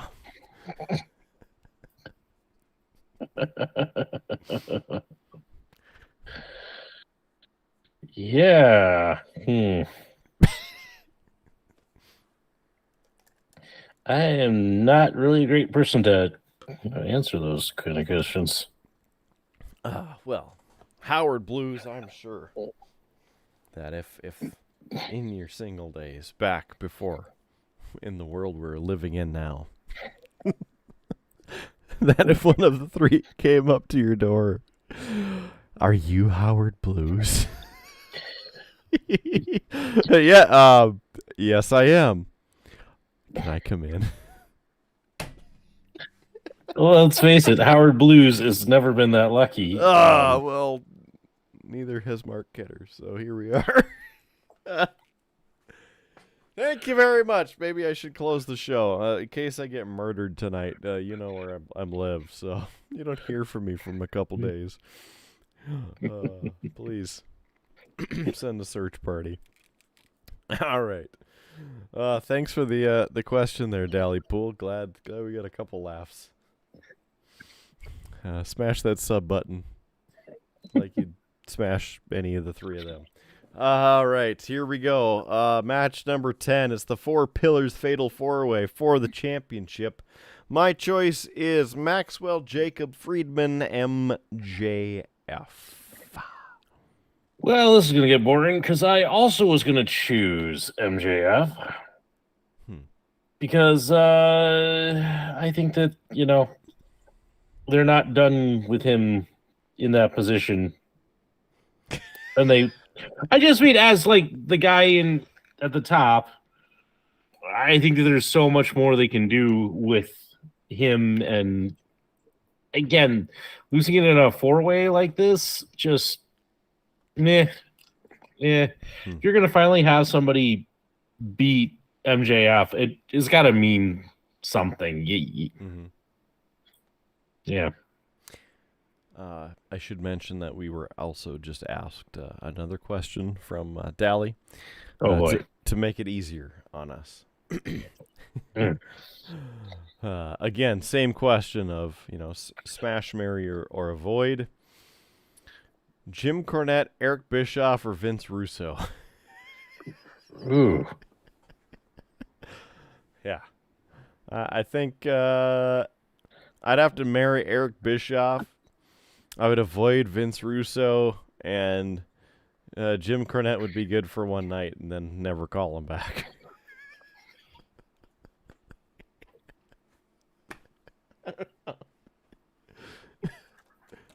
I haven't had enough alcohol for this. Same. Let me here. I'm gonna try and. You're gonna help both of us out by taking one for the team. Yeah, I know. It's the last of the ice hole. Should have just drank it out of the bottle like a classy folk on this show. Well, Don't want to get mistaken for classy, especially when I'm answering questions like this.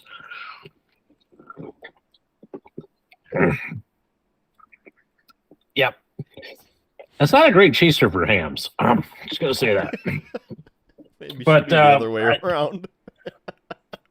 Yeah. I'd probably be in the same order that you chose, Kidder.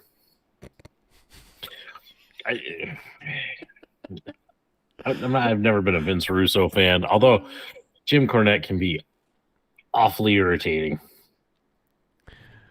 Like, he's a brilliant mind and knows his wrestling history, but just his voice just kind of grates on me a little bit after a while. And he's always so angry. Yeah. Dally replied with, I hope you don't kiss your mother with that mouth. Here we go. Thanks for joining the show. All right, let's get on with the show so we can go to bed before we both pass out here. So this one was a cluster, but it was a really good match. All right, 27 minutes, 50 seconds in length. They're going all over the place. They're going up and down. Right away, all three of them basically took out MJF. And this happened several times, okay? Lots of back and forth throughout the first 15 minutes of the show. I should also mention that in Sammy Guevara's entrance, Ty Mello came to the front of the ramp with him, and they did the flash card entrance like they used to. They said they have some big news, and Ty Mello is pregnant. So, there you go. She is, because I think Penelope Ford is or was pregnant. Carmella is or was pregnant. And I don't know if there's anybody else at the moment who may be having a baby in the wrestling world there from the ladies. But, yeah, there you go. So there's that. Congratulations, Sammy and Ty. Okay, so I'm going to skip basically, I don't know, most of the match because it's all over the place. If you get a chance to watch some of the clips from it on, the legitimate channels, because, of course, if we post anything on our channel sharing highlights in a free use ability, copyright respective, we would still get banned. So here we are later in the match. They're still going after each other. At one point, they each put each other into their submission move. Oh, hey, thanks for the like and subscription. Dally Pool joining us from Belfast, Ireland this morning for you. So, top of the morning in the Irish breakfast. Thanks for the subscription and for enjoying some of our banter. I'm glad somebody does, and that's what this is all about. So have a pint for us of some tasty beer straight from Ireland, if you would. All right, so here we go. Huge destroyer on Darby from MJF. And then Panama Sunrise by Sammy onto Darby, and then a running destroyer by Jack on Sammy, and then another destroyer by Darby on MJF, a Panama Sunrise, and then we are going back and forth, and again, 2.999999 repeating, of course.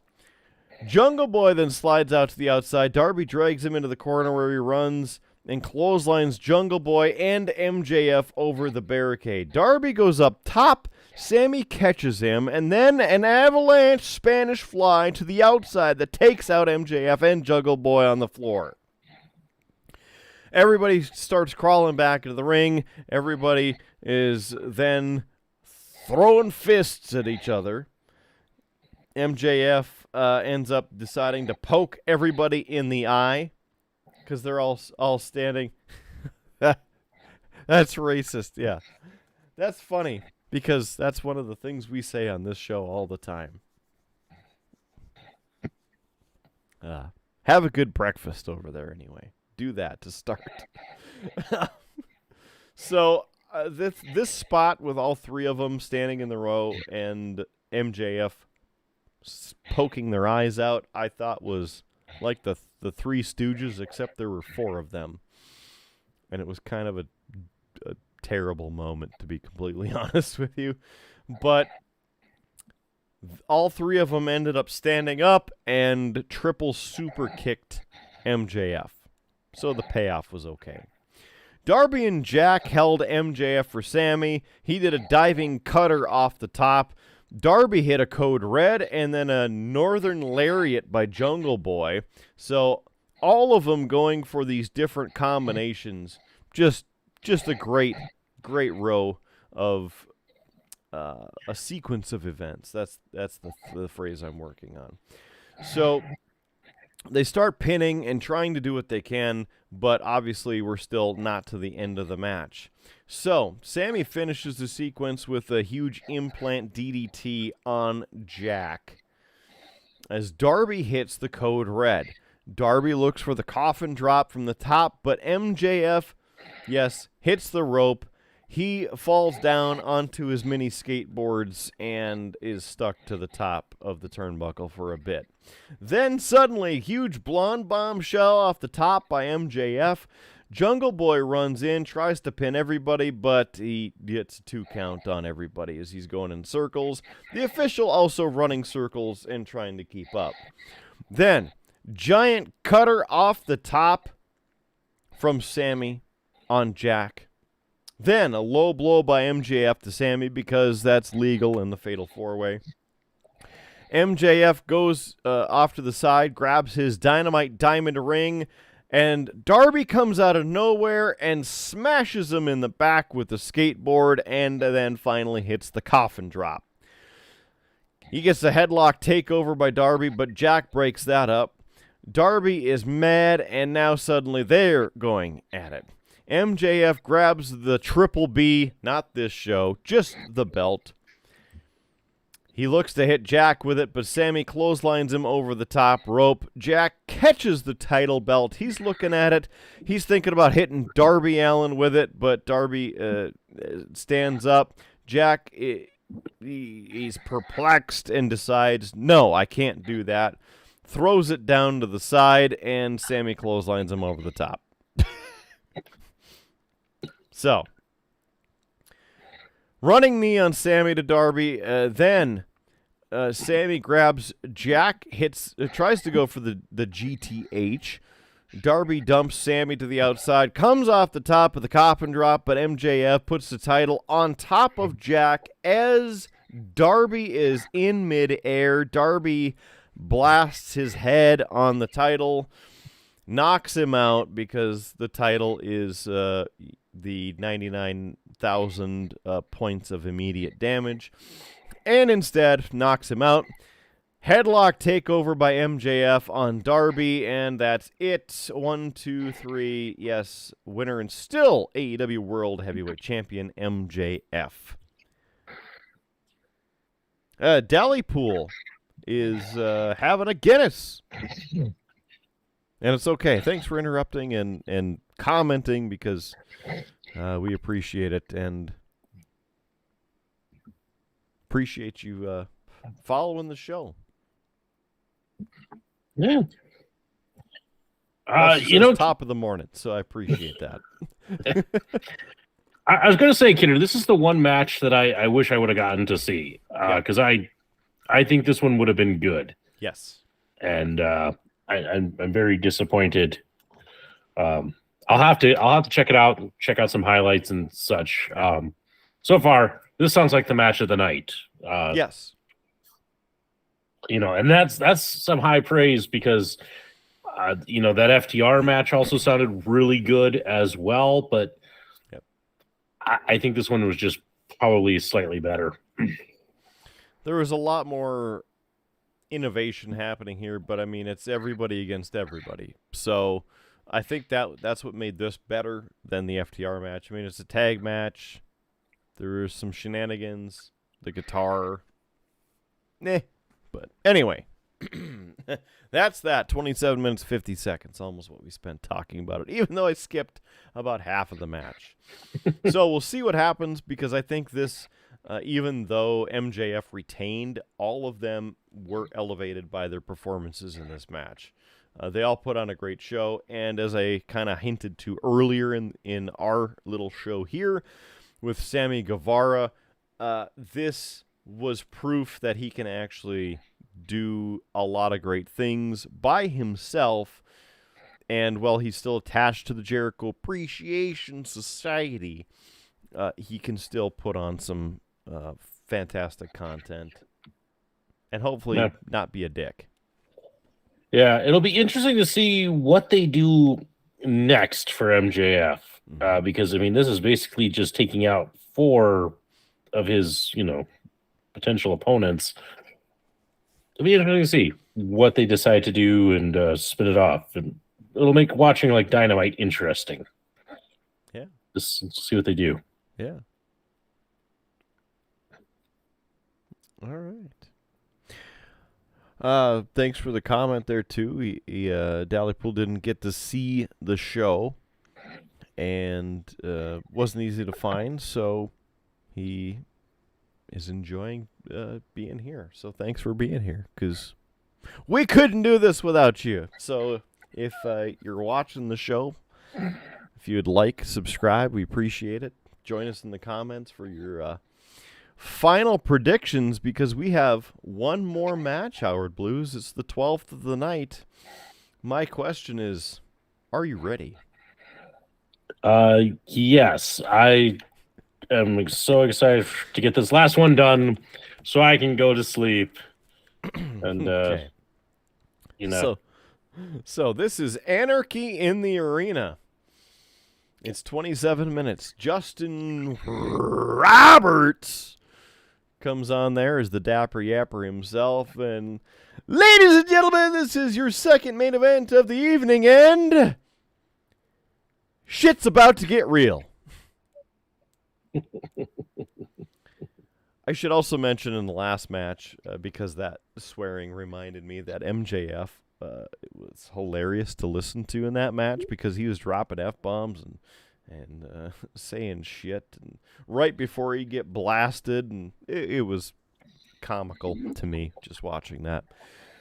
So, first out is the Elite. That is Kenny Omega, Matt Jackson, Nick Jackson, and Hangman Adam Page versus the BCC Blackpool Combat Club. Bryan Danielson, John Moxley, Claudio Castagnoli, and Wheeler Yuta. I went with the BCC for the win on this. Kidder, that's a good pick. That's who I would go with. But here's the thing. Currently, in our prediction game standings, we're tied. And damn it, we can't end this on a tie. You mean you don't have more to drink? No. So, all right. So, for that reason, I will be a good sport. I will take the Elite, just so that we can have a winner tonight. Yeah, because F the Elite. So, my heart's with the Blackpool Combat Club, but I'll take the Elite for this game, and we'll see how that works for me. Sure. I, to some degree, have to agree with Dallypool here. That he says that Justin Roberts is terrible and almost as bad as Samantha Irwin in WWE. I'm not a huge fan of her announcing or ring announcing, just because of how she does it. And Justin Roberts has which I'm not a huge fan of either. But we all can't have. Help me out there, Jaco. Our Mauro Ranallo on commentary. We can't have him because he's not doing the commentary. And then our other favorite ring announcer. I can't remember what his name was off the top of my head. I don't know. I'd have to scour Twitter for him. There's been some decent ones. Yeah. Lillian Garcia should come back. Oh, I thought you might go all the way back to like Howard Finkel. Well, he's dead. Damn it! Unless AI is going to create his voice and make the thing happen every time, everywhere, then sure. But damn it, man, we can't tote his casket around and put a microphone up to his poor dead lips because he's dead and buried. I'm just saying, out of like it, just you were naming like commentator or announcers we'd prefer. Just throwing that out there. I understand. I'm not saying you can still do it. I mean, I'm living in the real world. I'm not living in some kind of twinkle toe fantasy land here. Actually met Howard Finkel. Okay, I know, but I would enjoy the Fink coming back to life and doing it. Although it'd probably be like, and then that just gets super weird. So, no. Anyway, yeah. The rantings of 1 a.m. Yeah, jump the shark. So, carry on, Wayward Son. There it is, the Elite.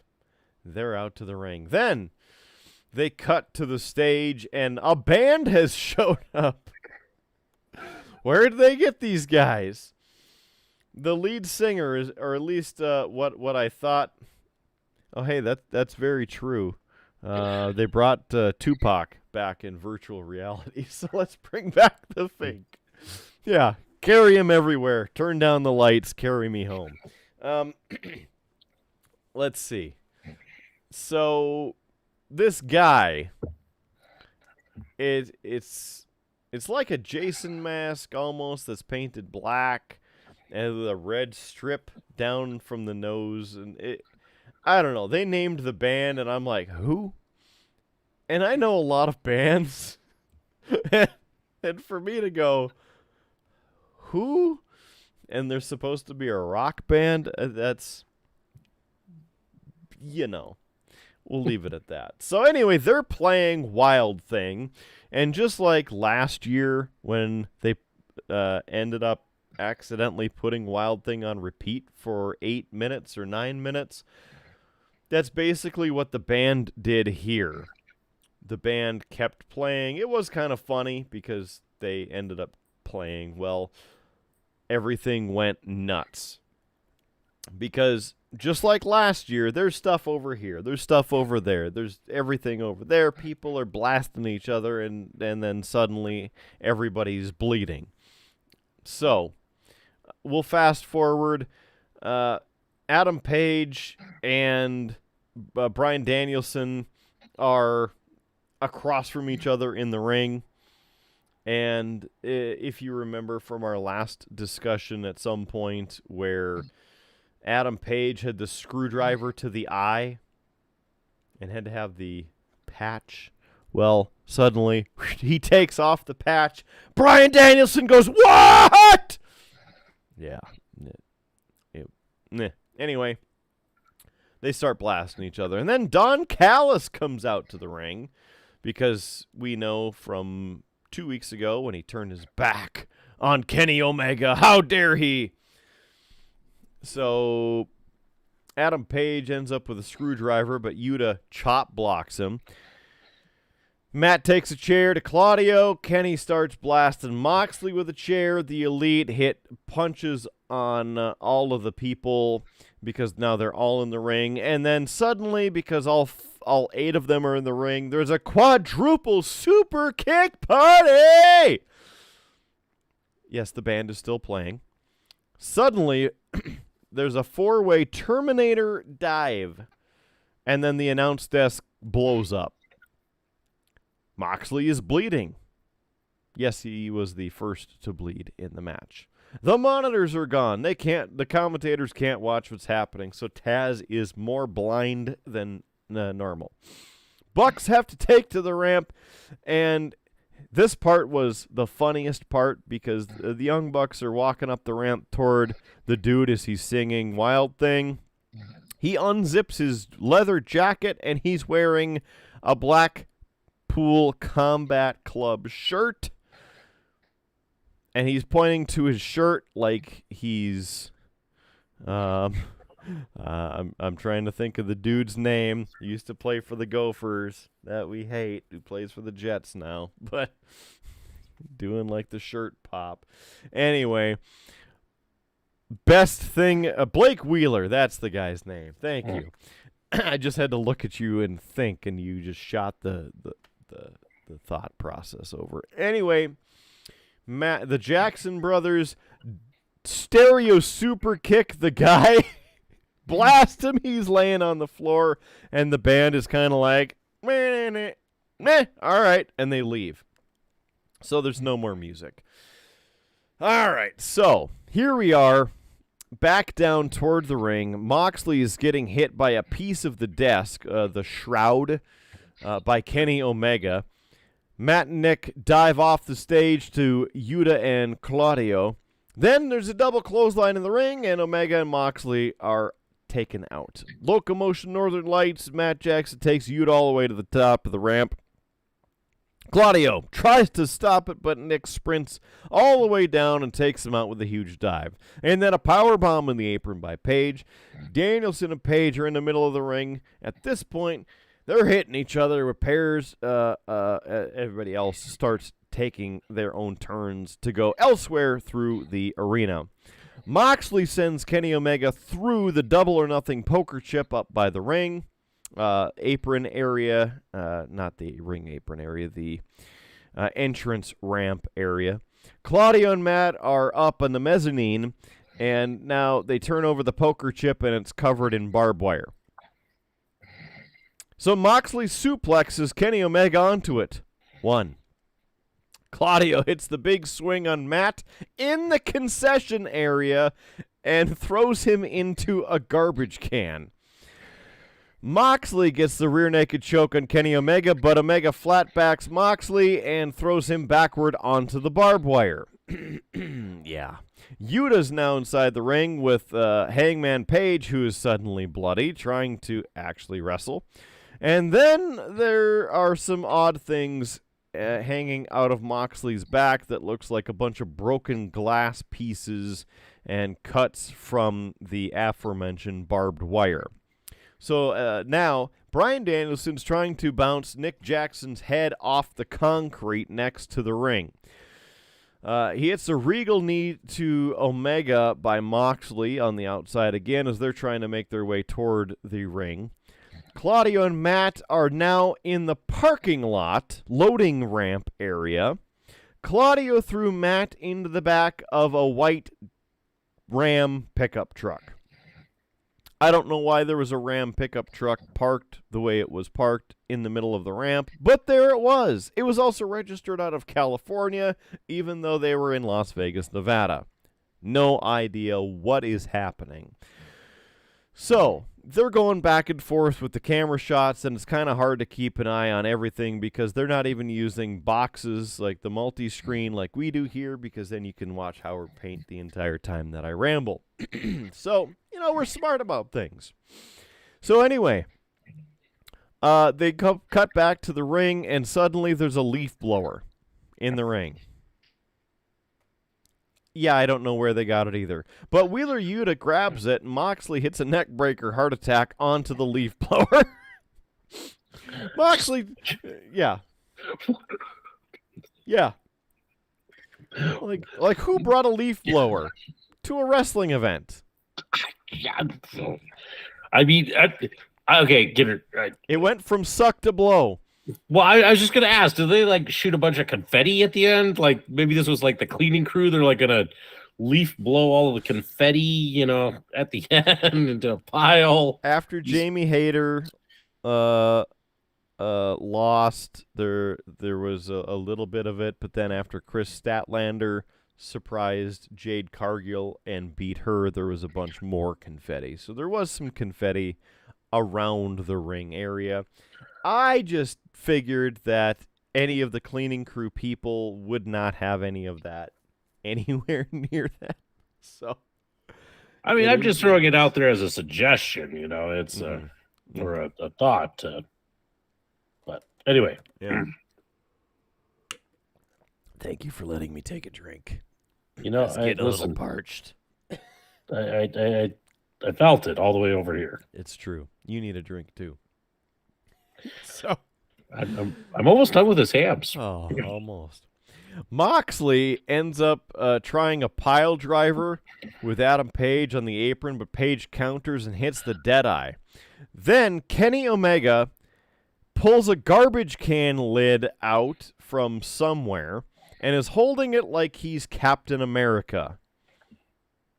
He takes out Yuta, but Claudio hits a pop-up European uppercut and pulls the trash can lid off of his arm. And there's a rising knee by Nick Jackson to Danielson, a clothesline to Wheeler Yuta, a lariat by Moxley, and the Gotch-style pile driver to Nick, and a 2 count. A wrist clutch stomps by Moxley. I'm getting really tired. And a single leg crab, and then transitions into a Boston crab. Does not get the tap there. Yuta locks in a crossface. By God, coming back from the dead, it's Chris Benoit. No, just kidding. It's Wheeler Yuta on Nick. Matt Jackson makes his way down to the ramp because he's come out of the rear bed of the truck somehow. Hits a super kick to Moxley, but then here's an odd part of the match because he got something rigged up like a mini explosive. And so he does a super kick, and it explodes on the side of Moxley's face. So not only did they do the old thigh slap with the super kick, but they literally blew something up on the side of his face. All right.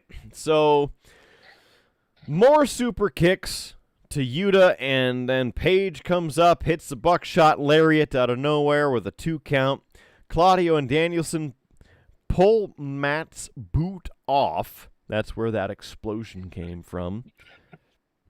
And then Moxley comes back up with a bag of thumbtacks. Moxley drops. This was funny. He drops Matt Jackson feet first, exposed on the foot and leg, and he now has, according to Taz, about 6,000 tacks in his foot. And then he corrected himself to, well, maybe 600. So, heel hook by Danielson, but Nick ends up hitting a senton instead. Then a cutter by Moxley to Nick Jackson. A snapdragon by Kenny Omega to Moxley. And a Ricola bomb countered by Omega, and a V-trigger to Claudio. Then the psycho knee by Danielson. And then again, a psycho knee off to the side there. It's a good series of events. Hammer and anvil elbows because all members of the BCC are in there. They brought in all the members of the Elite, and so they are going to town. Matt ends up hobbling around the ring because the thumbtack's in his foot, but Moxley comes over and hits him in the family jewels with a low blow. And then he's on the ground. They open up Matt's mouth and throw thumbtacks into his mouth, and Claudio hits him with a European uppercut. And the thumbtacks go spewing out like Triple H spew in the water. So, Page and Omega are the only ones there for the Elite. Brawl continues. They're fighting back. They go for a back suplex by Page to Moxley. On to the tacks. That's gotta hurt. Danielson with yes kicks to both Kenny Omega and Page, but Page hits the Deadeye. Then suddenly Kenny Omega out of nowhere at the one-winged angel to Danielson in the middle, but Yuta makes the huge save before it can be the 3 count. Yuta now takes on Kenny Omega and Page by himself, but it's Elbow City. They're now chopping as well. Kenny Omega is going back and forth, chopping everybody along. Shooting star by Page and a moonsault to the outside, but Page takes out Claudio Castagnoli. What do we got? Deli Pool says Jim Cornette usually gets him his fix for wrestling, but we laid it down. So thanks.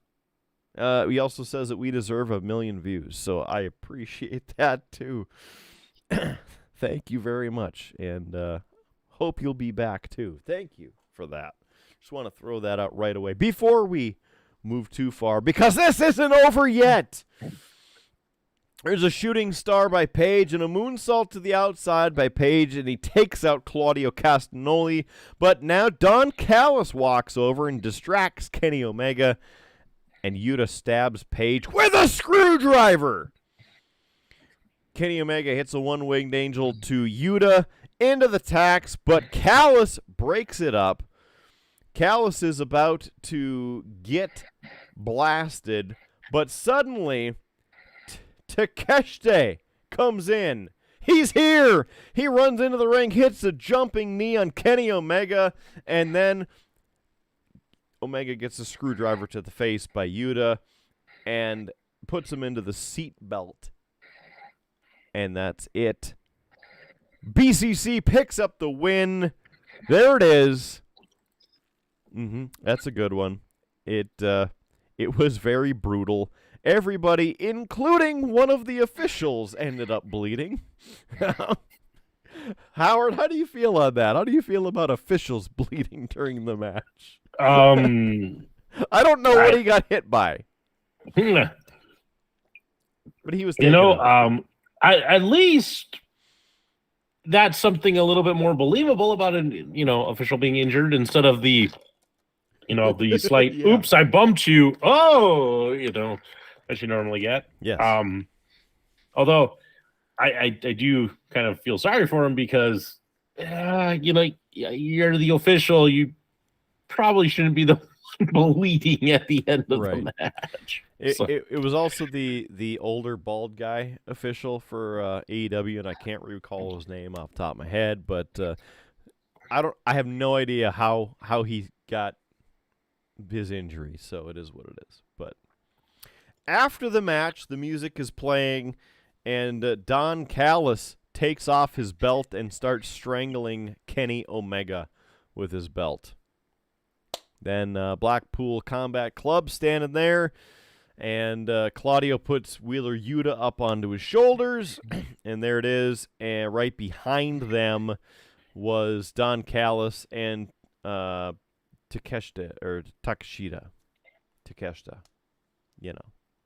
That's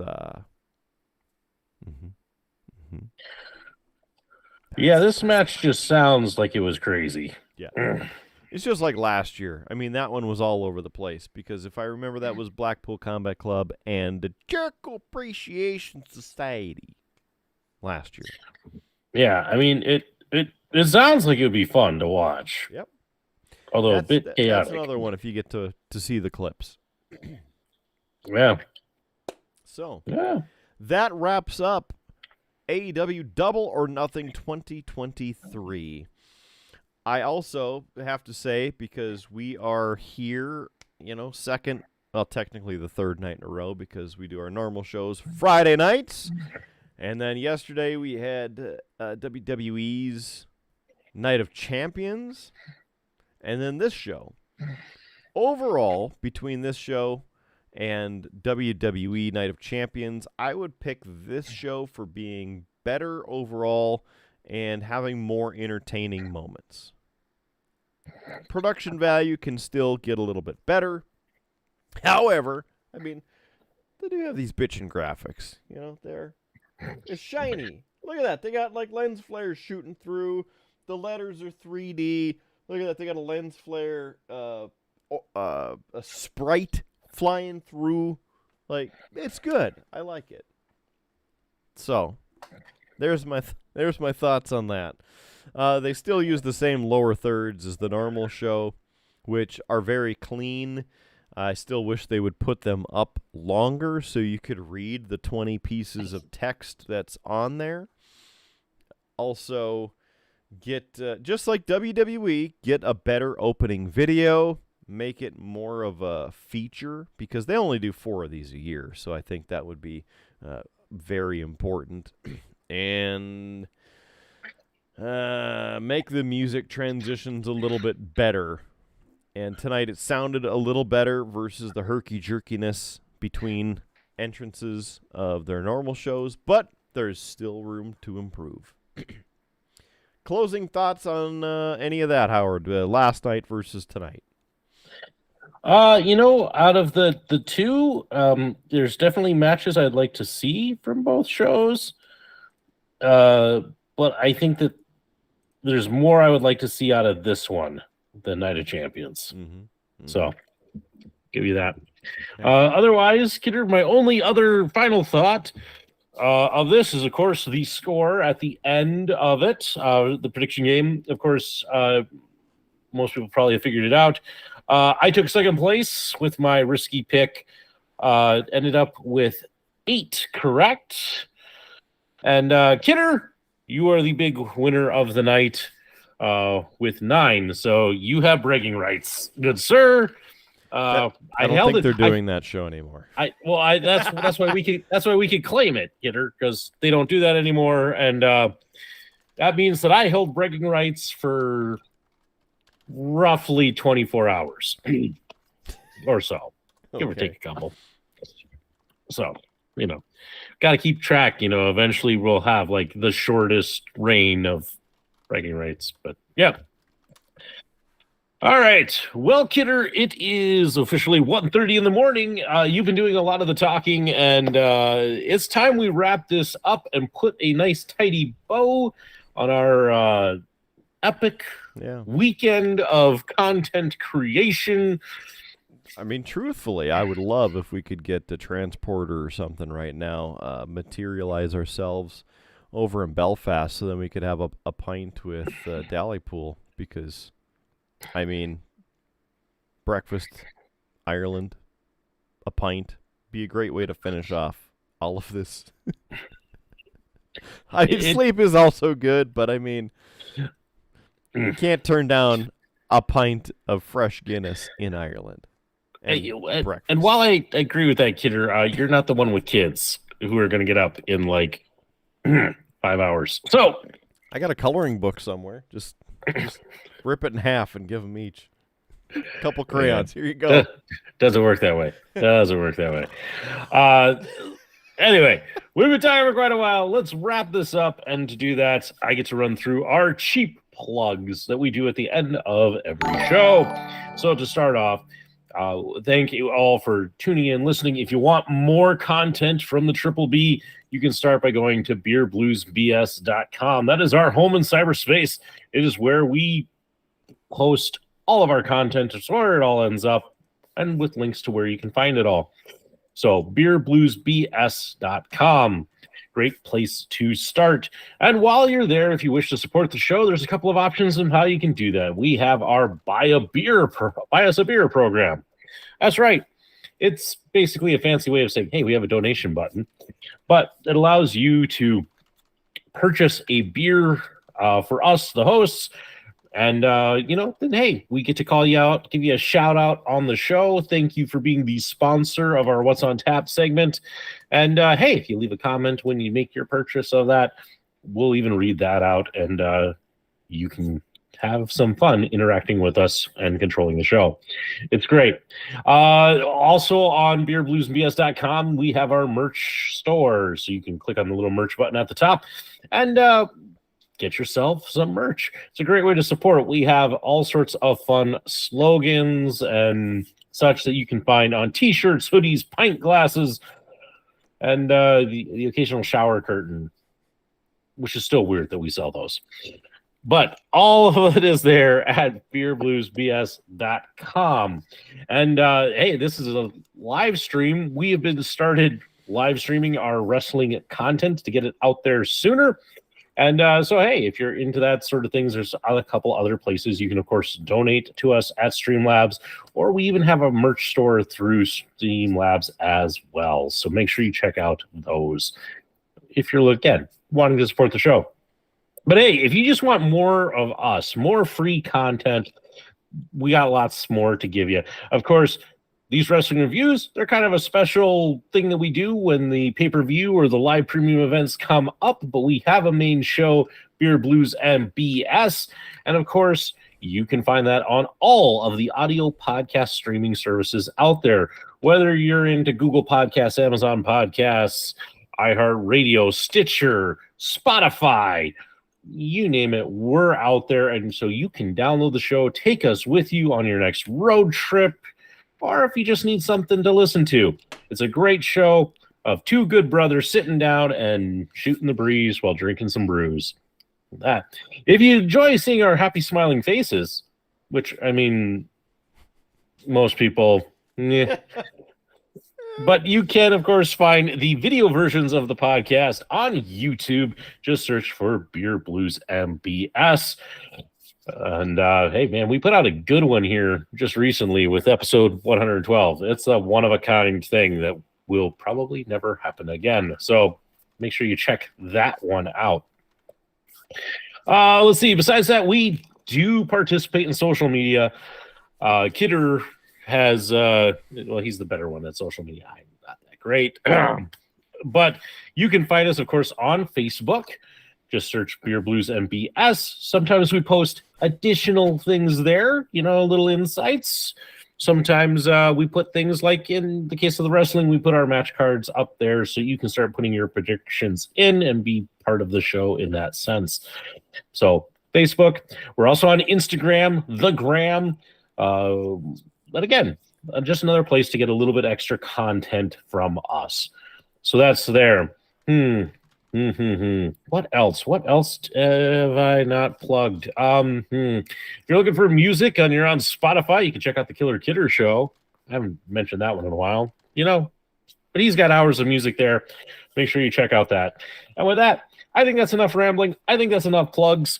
So to say the three things that we end every show with, please make sure that you keep your beer at least half full. That way there's always plenty. And hey, I hear that there's going to be free beer tomorrow. It's an unsubstantiated rumor, and so take it out with a grain of salt. And of course, we hope to see and catch all of you next time down the old 1:39 in the morning Tuscan Highway. Double or nothing. Yeah. All right. Good night, everybody. Smash that sub button. Let's get the hell out of here.